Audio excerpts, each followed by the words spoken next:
Cristiano Ronaldo a décroché son deuxième tour du chapeau en l'espace de 72 heures alors qu'Al Nasser a battu ABA 8-0 en Pro League saoudienne mardi.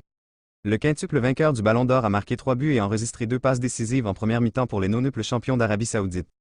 Ce triplé était son troisième de la saison en championnat après son triplé lors de la victoire 5-1 de samedi contre Al-Taï. La star portugaise mène le championnat avec 29 buts. Les deux premiers buts de Ronaldo mardi provenaient de coups francs. À la 11e minute, il ouvre le score d'un tir bas depuis une position centrale juste à l'extérieur de la surface. Le deuxième est survenu 10 minutes plus tard lorsqu'il a enroulé le ballon autour du mur depuis le côté gauche. Ronaldo a ensuite aidé Sadio Mané pour le troisième but d'Al Nasser juste après la demi-heure, retirant le ballon de la gauche pour que l'ancien attaquant de Liverpool marque. 3 minutes avant la pause, Ronaldo a ensuite complété le tour du chapeau avec une belle frappe de l'extérieur de la surface alors qu'il courait vers le but. Il restait encore suffisamment de temps en première mi-temps pour que Ronaldo glisse le ballon vers sa droite pour qu'Abdelmajid Al-Souleirim marque dans un but ouvert à bout portant. La star a été retirée à la pause mais Al Nasser a continué à trouver le cadre. L'international saoudien Abdulrahman Gharib en a ajouté un sixième peu après la reprise et le remplaçant Abdulaziz Al-Aliwa en a marqué 2 autres. Malgré cette victoire, Al Nasser est toujours deuxième, à 12 points du leader en fuite Al Hilal, à 8 journées de la fin.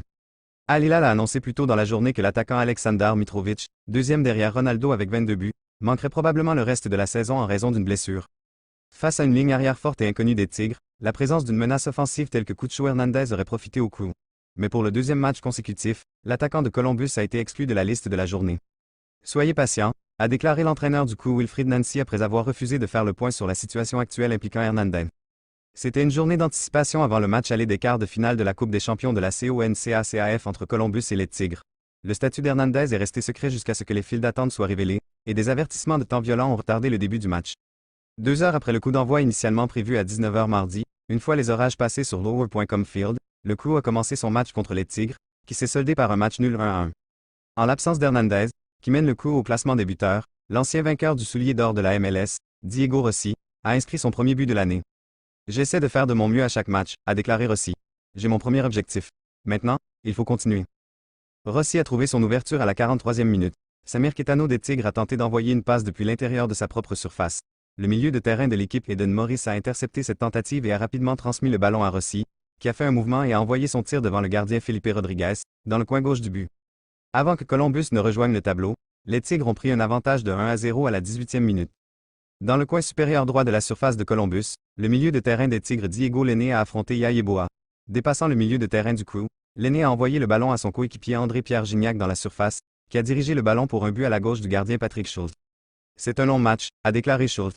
Évidemment, on ne veut pas encaisser de but, surtout moi. Mais vu la façon dont l'équipe jouait à l'époque, l'esprit, j'étais convaincu que nous allions marquer un but. Au début du match, Columbus a eu plusieurs occasions dans la surface des Tigres mais n'a pas pu terminer dans ces moments-là. Le Crew n'a enregistré que 2 tirs au but, contre 7 tentatives de tir au cours des 25 premières minutes. La seconde mi-temps a été équilibrée, aucun des deux clubs n'ayant pu inscrire un deuxième but au tableau et briser l'égalité. Au cours des 20 dernières minutes du règlement, Columbus a reçu plusieurs cartons jaunes, à commencer par Nancy qui a reçu un carton jaune à la 72e minute après avoir échangé des mots avec les arbitres. J'essaie de tout contrôler quand je le peux, mais je n'y suis pas parvenu parce que c'est tellement évident, a déclaré Nancy. En termes d'appel, je ne sais pas, c'était tellement bizarre. Donc, je suis là pour protéger mes joueurs. Morris a reçu son premier carton jaune de la soirée à la 75e minute. 2 minutes plus tard, Morris a reçu un autre jaune à la suite d'une faute sur Fernando Gorriarán des Tigres, laissant Columbus à bout d'un homme pendant plus de 10 minutes de jeu. Par conséquent, Morris ne sera pas disponible pour le match retour de l'équipe sur la route contre les Tigres, le mardi 9 avril prochain.